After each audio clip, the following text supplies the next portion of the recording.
منعم علی لوگوں کا تذکرہ اپنے آخری مراحل پہ ہے۔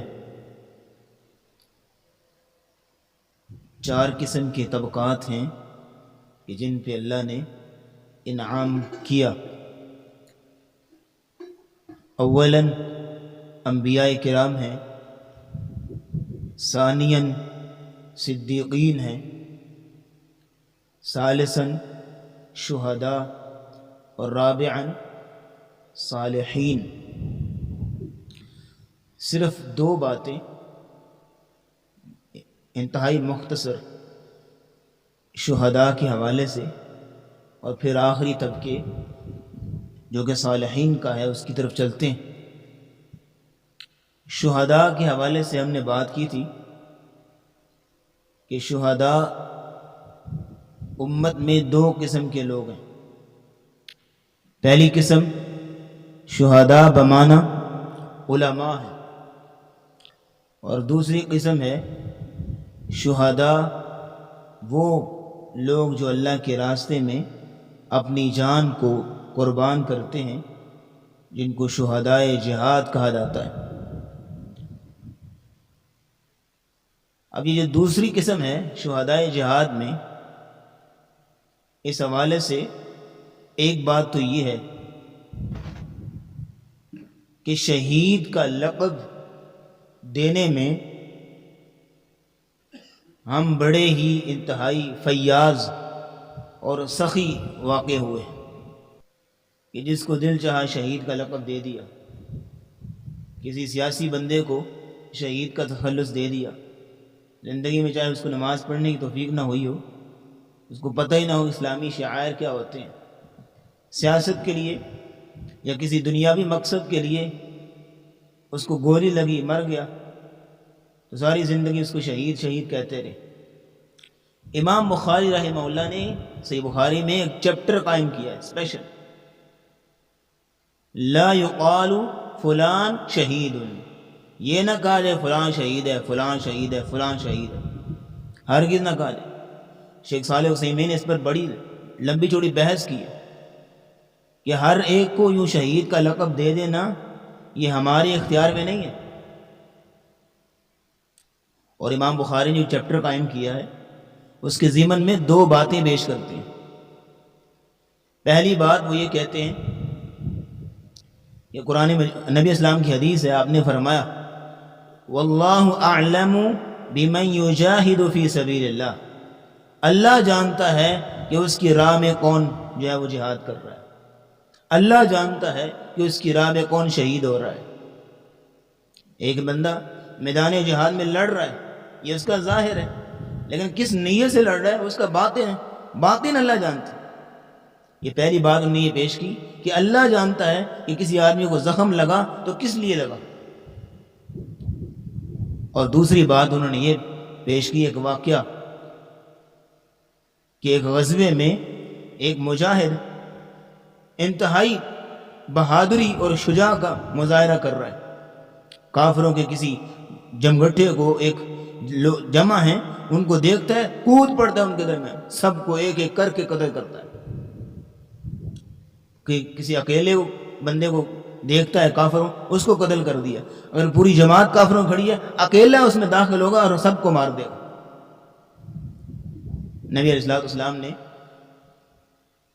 اس بندے کے بارے میں کیا فرمایا؟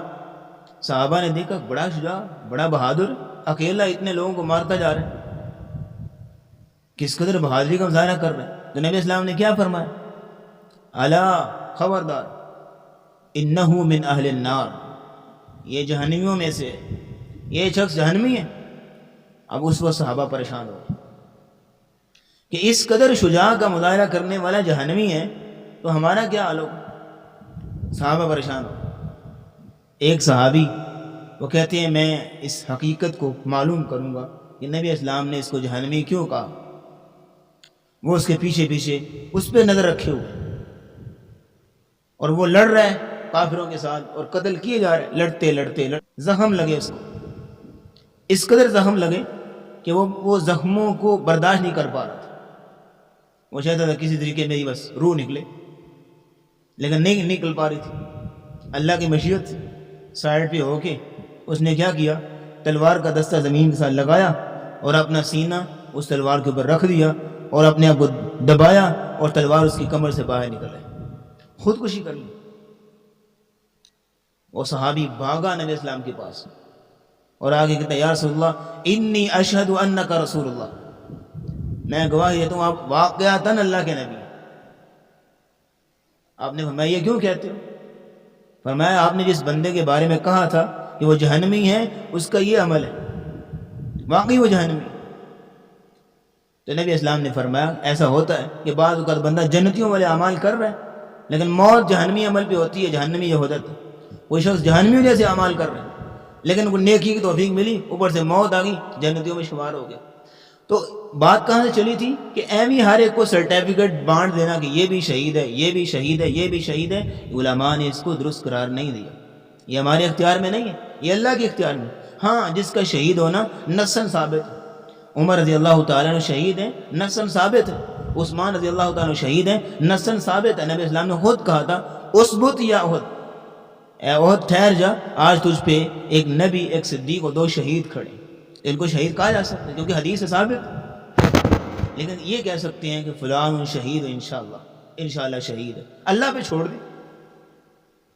کسی کو شہید کہنا, کسی کو کافر کہنا, یا کسی کو جنتی ہونے کی سرٹیفکیٹ جاری کرنا وہ ہمارے اختیار میں. بس یہ ایک بات تھی کہ اہمی کسی کو شہید کہتے جانا یہ درست عمل نہیں ہے کہ ہر بندے کو بندہ شہید کہے. ہاں انشاءاللہ کہہ دیں گے شہید ہے انشاءاللہ, یہ ایک بات ہوگی. دوسری بات یہ ہے کہ شہید کو شہید کیوں کہتے ہیں, اس کی چند وجوہات ہیں. پہلی وجہ یہ ہے لِأَنَّهُ تُشْهَدُ لَهُ الْجَنَّةُ عِنْدَ خُرُوجِ رُوحِهِ, جب اس کی روح نکل رہی ہوتی ہے تو خروج روح کے وقت جنت اس کے سامنے حاضر کر دی جاتی ہے. اس وجہ سے اس کو شہید کریں. شہید کا معنی حاضر ہونا, تو چونکہ جنت اس کے سامنے جب اس کی روح نکلتی ہے جنت حاضر کر دی جاتی ہے, اس لیے اس کو شہید کہتے ہیں. دوسرے نمبر پہ لِأَنَّ مَلَائِكَةَ الرَّحْمَةِ تَشْهَدُ عِنْدَ مَوْتِهِ, اللہ کے نورانی ملائک فرشتے جو رحمت کے فرشتے ہوتے ہیں وہ اس کی وفات, اس کی موت کے وقت, اس کی شہادت کے وقت اس کے جنازے میں, اس کے کفن دفن میں شریک ہوتے ہیں, حاضر ہوتے ہیں, اس لیے اس کو شہید کہتے ہیں. تیسری وجہ یہ ہے لِأَنَّهُ الَّذِي يَشْهَدُ يَوْمَ الْقِيَامَةِ بِإِبْلَاغِ الرَّسُولِ, شہید کو شہید اس لیے کہتے ہیں, شہید کا معنی ایک گواہی دینا بھی ہے. وہ قیامت کے دن رسولوں کی تبلیغ کا گواہ ہوگا, شاہد ہوگا, اس لیے اس کو شہید کہتے ہیں. اور دوسری وجہ یہ ہے, چوتھی وجہ یہ ہے شہید کو شہید کیوں کہا جاتا ہے لِأَنَّ اللَّهَ وَرَسُولَهُ وَمَلَائِكَتَهُ يَشْهَدُونَ لَهُ بِالْجَنَّةِ, کیونکہ اللہ, رسول اور فرشتے اس کے لیے جنتی ہونے کی گواہی دیتے ہیں کہ یہ شخص جنتی ہے, اس لیے اس کو شہید کہا جاتا ہے. اور آخری وجہ کہ شہید کو شہید کیوں کہتے ہیں لِأَنَّهُ حَيٌّ, کیونکہ وہ زندہ ہے. فَكَانَ أَرْوَاحُهُمْ شَاهِدَةٌ أَيْ حَاضِرَةٌ, اور ان کی روحیں جنت میں اللہ کے سامنے حاضر کی جاتی ہیں, ان کو جو ہے وہ اللہ کے سامنے پیش کیا جاتا ہے, اس لیے اس کو شہید کہتے ہیں. یہ 5 وجوہات تھیں جو علماء نے بیان کی کہ شہید کو شہید کیوں کہتے ہیں. آخری طبقہ ہے صالحین کا. صرف وہ مختصر بات اس حوالے سے اور بات ختم کرتے ہیں. صالحین کون سا طبقہ ہے؟ یہ وہ طبقہ ہے جو کہ صراط مستقیم پہ گامزن ہیں اور ہدایت کے رستے پہ چلتے چلتے جنت کی طرف ان کا سفر رواں دواں ہے. صالحین میں اور صدیقین میں جو دوسرا طبقہ تھا, ان دونوں میں فرق کرنا بہت مشکل ہے. بلکہ بعض علماء نے تو یہاں تک کہہ دیا ہے کہ جو صدیقین کا جو تسلسل تھا وہ ختم ہو چکا ہے. صدیقین صحابہ کرام تھے اور ان کے بعد آنے والے تابعین اور تبع تابعین تھے, اس کے بعد یہ تسلسل ختم ہو چکا ہے. لیکن بعض نے کہا ہے کہ اگر ان کے نقش قدم پہ کچھ چلتا ہے صحابہ کرام کے, سلف صالحین کے, تو آج بھی صدیقین میں سے شمار کیا جا سکتا ہے اور کوئی صدیقین کی صف میں شامل ہو سکتا ہے. خیر, بات چل رہی تھی صالحین کی. صالحین ایسا طبقہ ہے جو کہ حقوق اللہ اور حقوق العباد کو دائمی ہمیشگی کے ساتھ اور مستقل مزاجی کے ساتھ ادا کرنے والے۔ عبد الرحمن السعدی بہت بڑے مفسر ہیں سعودی عرب کے، وہ کہتے ہیں صالحین میں سے وہ شخص ہے جس آدمی کی خلوت اور جلوت دونوں ہی کی اصلاح کر لی، ظاہر اور باطن دونوں کی اصلاح کر لی، وہ شخص صالحین میں سے ہے۔ جو شخص اپنے ظاہر باطن کی اصلاح کرتا ہے اور جو شخص اپنے معاشرے میں، اپنے گھر بار میں ہر طرف اصلاح کا پہلو اختیار کرتا ہے اور اصلاح کرتا ہے، وہ شخص صالحین میں۔ یہ ایک چھوٹی سی ڈیفینیشن بیان کی۔ قرآن مجید میں صالحین کے حوالے سے بات کرتا چلوں، چھوٹی سی بات صرف مختصر یہ ہے کہ صالحین کے قرآن مجید میں 5 معنی آئے ہیں صالحین کے۔ صالحین بمعنی مومنین ہوتا ہے۔ فرماتے ہیں اللہ رب العزت سورۃ الرعد میں، جنات عدن یدخلونہا، جو مومن ہوں گے وہ جنت میں داخل ہوں گے۔ ومن صالح من آبائہم وازواجہم وذریاتہم، اور جو آدمی ان کے آباؤں میں سے، مومنین کے آبا میں سے، اولاد میں سے، ان کے بھائیوں میں سے جو آدمی صالح، اس نے ایمان لے کے آیا، صالح بمانا ایمان لے کے آیا، تو وہ شخص بھی ان کے ساتھ ہی، عمل اس کے چاہے تھوڑے، نیک لوگ جنت میں جائیں گے، یہ بھی ان کے ساتھ جنت میں اس کو داخل کر دیا جائے گا، اس کے خاندان والوں کو، اگر وہ صالح ایمان لے آئے۔ تو یہاں صالح بمانا ایمان ہے، اصلاح بمانا ایمان ہے، صالحین بمانا مومنین ہے۔ دوسرے نمبر پہ صالحین کا مطلب ہوتا ہے بلند مرتبہ۔ ابراہیم علیہ السلام کے بارے میں اللہ رب العزت نے فرمایا پہلے پارے میں، وَإِنَّهُ فِي الْآخِرَةِ لَمِنَ الصَّالِحِينَ۔ اس کا ترجمہ تو یہ کیا جاتا ہے نا کہ آخرت میں وہ صالحین میں سے ہوں گے۔ صالحین آخرت کے اعتبار سے مانا بلند مقام پہ ہوں گے۔ آخرت میں صالحین بمانا بلند مقام ہوتا ہے۔ تیسرے نمبر پہ صالحین بمانا نرمی۔ حضرت شعیب علیہ السلام نے حضرت موسیٰ علیہ السلام سے کیا کہا تھا کہ جب وہ ڈیلنگ ہو رہی تھی کہ میری 8 سال 10 سال بکریاں چراؤ، میں ایک بیٹی کا نکاح تجھ سے کر دوں گا، اور آخر میں انہوں نے کیا کہا تھا، ستجدنی انشاء اللہ من الصالحین، تو ان قریب مجھے صالحین میں پائے گا، مانا کہ نرمی کرنے والوں میں سے، میں تجھ پہ نرمی کروں گا، سختی نہیں کروں گا۔ یہاں صالحین بمانا نرمی۔ چوتھے نمبر پہ صالحین کا معنی اصلاح اور درستی کرنا۔ حضرت شعیب علیہ السلام نے کیا کہا تھا، ان ارید الا الاصلاح، میں اصلاح چاہتا ہوں، مانا کہ درستگی چاہتا ہوں ہر طرف، مستطاعت، جتنی مجھے استطاعت ہے، وما توفیقی الا باللہ، توفیق اللہ دینے والا ہے، میں اصلاح چاہتا ہوں۔ تو اصلاح بمانا، صالحین بمانا ایک تو احسان ہے کہ اچھائی پیدا کرنا ہر طرف۔ پانچویں اور آخری بات، صالحین اصلاح بمانا اطاعت ہوتا ہے۔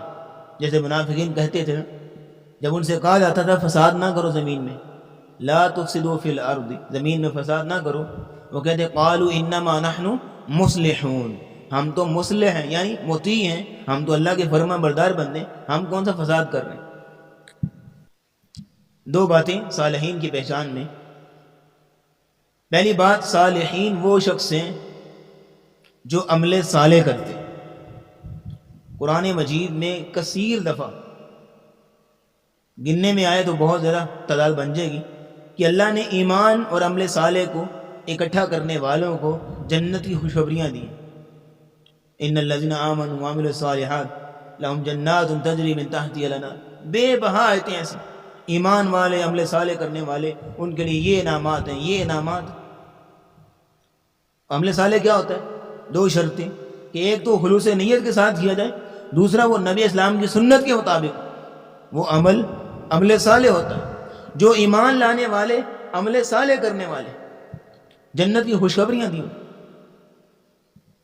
اور اللہ رب العزت فرماتے ہیں وعد اللہ الذین آمنوا وعملوا الصالحات لہم مغفرۃ واجر عظیم۔ اللہ رب العزت کا وعدہ ہے ایسے لوگوں کے ساتھ جو ایمان لائے، عمل صالح کیے، ان کے لیے مغفرت ہے، اللہ کی طرف سے بخشش ہے اور اجر عظیم ہے۔ یہ وعدہ اللہ کا جو ایمان لیں اور عمل صالح کریں. اور ایک اور آیت بڑی پیاری، اللہ رب العزت فرماتے ہیں من عامل صالحا من ذکر او انثى، جو عمل صالح کرے مذکر ہو یا مؤنث جو کوئی بھی، فَلَنُحْيِيَنَّهُ حَيَاةً طَيِّبَةً، ہم ان کو پاکیزہ زندگی دیں گے، حیات طیبہ دیں گے. دنیا کی بات ہو رہی، دنیاوی زندگی میں پاکیزہ زندگی ان کو عنایت کی جائے گی جو عمل صالح کر دیں. عمل صالح کون کرتے ہیں؟ صالحین. تو صالحین کو پاکیزہ زندگی دی جاتی ہے.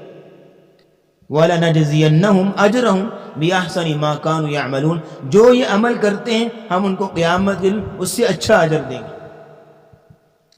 دونوں باتیں ہوگی، دنیا میں پاکیزہ زندگی ملتی ہے اور آخرت میں اچھا اجر ملتا ہے جو عمل کرتے ہیں. یہ ایک طریقہ تھا صالحین کو پہچاننے کا. دوسری بات یہ ہے اللہ رب العزت نے صالحین کی کچھ صفات بھی ذکر کی ہیں قرآن مجید کے اندر 2 آیتوں میں. سورہ آل عمران میں اللہ رب العزت فرماتے ہیں امت قائمت، صالحین کی جماعت وہ جماعت ہے جو قائمہ امت، صراط مستقیم پہ قائم ہے، ہدایت کے راستے پہ قائم ہے، کتاب و سنت کے ساتھ قائم ہے. یہ پہلی صفت ہو امت قائمہ. دوسری صفت کیا ہے؟ یتلون آیات اللہ آناء اللیل، رات کی تاریکیوں میں، رات کے اطراف میں وہ قرآن کی آیتیں پڑھتے ہیں. رات کو چونکہ تھکاوٹ ہوتی ہے اس لیے رات کا تذکرہ کیا کہ رات کو قرآن پڑھتے ہیں تو دن میں بلولا پڑھتے ہیں. یتلون آیات اللہ آناء اللیل، رات کی تاریکی میں قرآن کی آیتیں تلاوت کرتے ہیں. 2 باتیں ہوں. تیسری بات وہم یسجدون، اور سجدے کرتے ہیں. دن اور رات میں نوافل کی کثرت ہے، جب نوافل کی کثرت ہے تو فرائض تو برولا پڑھتے ہوں گے. یہ صالحین کی پہچان ہو رہی. 3 صفات ہوگی. اس تیسرے نمبر پہ وہ سجدے کرتے ہیں، مانا کہ نفل کر، سجدہ مانا نفل، نوافل کی کثرت، یہ صالحین کی پہچان. چوتھے نمبر پہ اللہ فرماتے ہیں یؤمنون باللہ والیوم الآخر، اللہ پر اور روز آخرت پہ ایمان رکھنے والے. 5ویں نمبر پہ فرماتے ہیں وَيَأْمُرُونَ بِالْمَعْرُوفِ، نیکی کا حکم دیتے. 6 نمبر پہ وَيَنْهَوْنَ عَنِ الْمُنْكَرِ، برائی سے روکتے ہیں. تو یہ یأمرون بالمعروف وینہون عن المنکر، یہ دونوں باتیں ملائیں تو کیا معنی نکلے گا؟ اصلاح کرنے والے معاشرے کے اندر. اور 7ویں اور آخری نمبر پہ اللہ فرماتے ہیں وَيُسَارِعُونَ فِي الْخَيْرَاتِ، خیرات میں، نیکی کے کاموں میں، بھلائی کے کاموں میں بڑھ چڑھ کے حصہ لینے والے. یہ ساری کا معنی ہوتا ہے کوشش کرنا، محنت کرنا، جدوجہد کرنا. پھر خیرات، نیکی کے کاموں میں، نیکی کے کاموں میں دوڑ کے حصہ لینے والے. یہ 7 صفات ذکر کی اور فرمایا وَأُولَٰئِكَ مِنَ الصَّالِحِينَ، یہ لوگ ہیں صالحین میں سے. پہچان کرا دی. ابراہیم السلام دعا کیا کرتے تھے ربی هب لي حکما وَأَلْحِقْنِي بِالصَّالِحِينَ، یا اللہ مجھے حکمت دے اور مجھے صالحین کے ساتھ مجھے ملحق کر دے، میرا الحاق کر دے، صالحین میں شامل فرما. سلیمان السلام دعا کیا کرتے تھے ربی اوزعنی ان اشکر نعمتک التي انعمت علی وعلی والدی، یا اللہ مجھے توفیق دے کہ میں اس نعمت کا شکریہ ادا کروں جو تم نے مجھ پہ کی، میرے والدین پہ کی. وان اعمل صالحا ترضاہ، مجھے توفیق دے کہ میں ایسے نیک عمل کروں جو تجھے راضی کر دے. واصلح لی فی ذریتی، میری اولاد میں اصلاح کر دے. وادخلنی برحمتک فی عبادک الصالحین، اور مجھے اپنی رحمت سے اپنے نیک بندوں میں شامل کر دے، صالحین میں شامل کر دے. انبیاء دعا کرتے تھے. مرنے کے بعد صرف وہی اولاد کام آئے گی جو صالحین میں سے ہوگی، دوسری تیسری نہیں. مرنے کے بعد اولاد کام آئے گی لیکن شرط کیا ہے؟ صالحین میں سے ہو. نبی اسلام نے شرط لگائی. حدیث ہے آپ نے فرمایا اذا مات الانسان انقطع عنه عمله الا من 3. جو انسان مر جاتا ہے، دنیا سے چلا جاتا ہے، اس کے اعمال منقطع ہو جاتے ہیں، نامہ اعمال بند. لیکن 3 ایسے صدقے جاریہ ہیں، 3 ایسے ذریعے ہیں کہ مرنے کے بعد اس کو اجر پہنچتا رہتا ہے. من صدقۃ جاریہ، کوئی صدقہ جاریہ ہو، کوئی نیکی کا کام اس نے کیا ہو فلاح کا، لوگ اس سے فائدہ لے رہے ہیں اور اس کو ثواب پہنچے. ایک بات. دوسری بات یہ او علم ينتفع به، یا ایسا علم ہو جس سے اس کو نفع دیا جائے. یعنی ایسا علم، اس کو علم یاد تھا، اس نے کسی کو سکھا دیا، قرآن پڑھا دیا، ترجمہ پڑھا دیا، یا کسی کو کوئی اس کو جو ہے وہ حدیث یاد ہی سکھا دی، دعا یاد ہی اس کو سکھا دی، جب تک وہ پڑھتا رہے گا جس کو سکھایا تھا اس کو ثواب پہنچتا رہے گا۔ تیسری بات، او ولد صالح یدعو له، یا صالح اولاد ہو جو اس کے لیے دعا کرے۔ تو اولاد کو وہ کام ہے جو کہ صالحین میں سے ہوگی۔ سوتے وقت بھی ہم اللہ رب العزت سے صالحین میں شمولیت کی دعا کرتے ہیں۔ جب انسان سونے لگتا ہے کیا دعا پڑھتا ہے؟ بسمک ربی وضعت جنبی، یا اللہ تیرے نام کے ساتھ اپنا پہلو رکھ رہا ہوں، ایسے رکھتے ہیں نبی اسلام کی حدیث کے مطابق۔ وضعت جنبی وبک ارفعہ، اور تیرے ہی نام سے میں اپنی اس چہرے کو یا اس بستر سے میں تیرے نام پہ اٹھوں گا۔ وَإِنْ أَمْسَكْتَ نَفْسِي فَارْحَمْهَا، یا اللہ اگر تو نے میری جان کو اپنے پاس روک لیا تو اس پہ رحم کر۔ ہوتا نا سوتے سوتے اللہ روح قبض کر لے، اللہ کی مرضی۔ دعا کرتے ہیں کہ یا اللہ اگر تو میری جان کو، میری روح کو اپنے پاس روک لے، فَارْحَمْهَا، اس پہ رحم کرنا۔ وَإِنْ أَرْسَلْتَهَا فَاحْفَظْهَا، اگر تو نے اس کو واپس بھیج دیا پھر جب تک تو اس کو زندگی دے اس کو جو ہے وہ حفاظت کرنا اس کی۔ بما تحفظ به عبادك الصالحین، جس طرح تو اپنے نیک اور صالح بندوں کی حفاظت کرتا ہے اس طرح میری بھی حفاظت کرنا۔ یہ دعا کی جاتی۔ اب نماز میں تشہد میں صالحین پہ سلام پیش کرتے ہیں، السلام علیک ایھا النبی ورحمۃ اللہ وبرکاتہ والسلام علینا وعلی عباد اللہ الصالحین۔ اللہ کے نیک بندوں پہ سلام پیش کی جاتی۔ نبی صلی اللہ علیہ وسلم نے فرمایا یذهب الصالحون الاول فالاول، آپ نے فرمایا صالحیت ختم ہو جائے گی، صالحین ختم ہو جائیں گے، ایک کے بعد ایک صالح انسان اٹھتے چلے جائیں گے، اور باقی کون رہے گا؟ وَيَبْقَى حُفَالَةٌ كَحُفَالَةِ الشَّعِيرِ او التمر، جس طرح وہ کھجور کا بھوسا رہ جاتا ہے، وہ ردی رہ جاتی ہے، اس طرح جو ہے وہ چند لوگ رہ جائیں گے۔ لا يبالهم اللہ بالتاً، ان کو اللہ رب العزت کو ان کی کوئی پرواہ نہیں ہوگی، مانا کہ اللہ نہ ان کے درجات کو بلند کرے گا اور نہ ان کے لیے نامہ اعمال قائم کرے گا، اللہ کو ان کی کوئی پرواہ نہیں ہوگی۔ تو یہ چند ایک ہم باندھنے کوشش کی کہ صالحین کا جو طبقہ تھا اس کو سمجھانے کی کوشش کریں، بیان کرنے کی کوشش کریں۔ صالحین خلاصتاً وہ لوگ جو کہ عمل صالح کرنے والے ہیں، اور دوسرے نمبر پہ 7 صفات جن کے اندر ہوتی ہیں وہ صالحین ہیں، جو سورۃ آل عمران میں اللہ نے بیان فرمائی۔ وآخر دعوانا ان الحمد للہ رب العالمین۔